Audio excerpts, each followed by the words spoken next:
大家好，我是戴眼镜拿着话筒拿了3+偏偏，今天和大家说说9号密室的2个主演兼编剧二策和胖胖另一部 cut 英剧，1部1笑点，5部1脑洞，10部1翻转的《封城记》。这部剧里他们俩依然是一人分饰多角，而且这些角色会在同一集里登场，请脸盲的小伙伴擦亮眼睛。故事讲述的是生活在5个不同城市的人同时收到一封信，信上写着你怎么还没关注小偏偏说大片。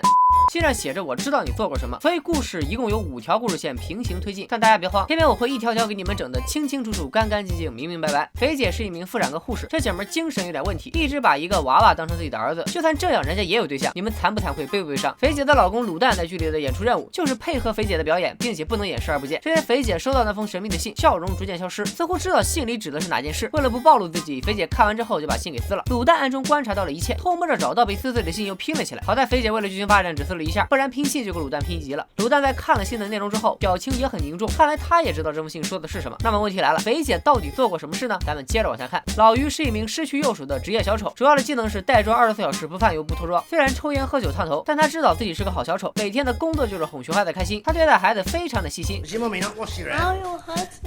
温柔，用心的呵护着每一个小朋友。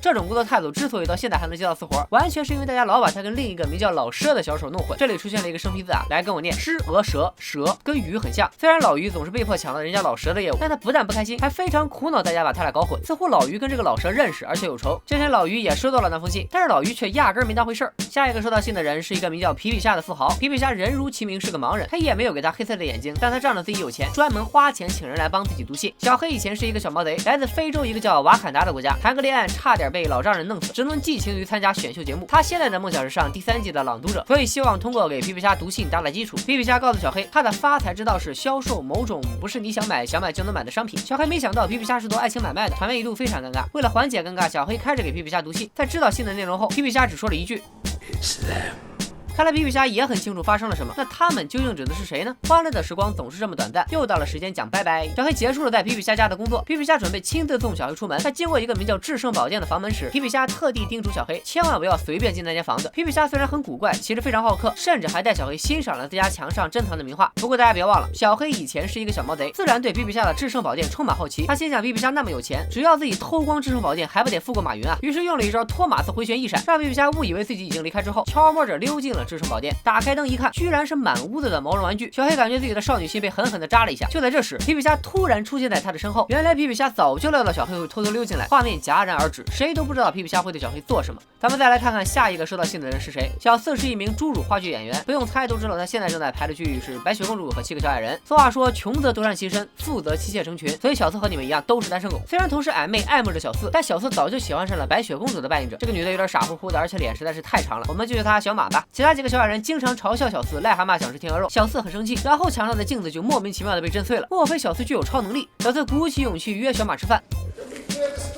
Okay, yeah. Really?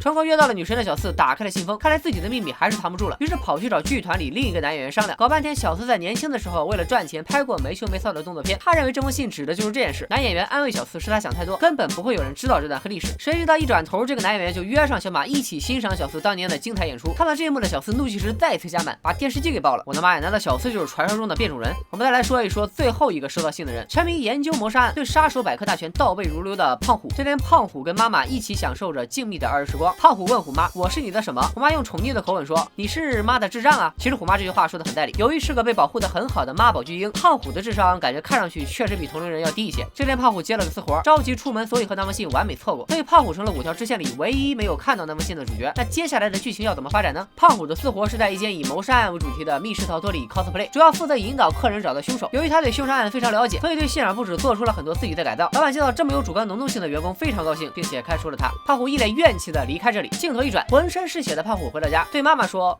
I did a bad murder.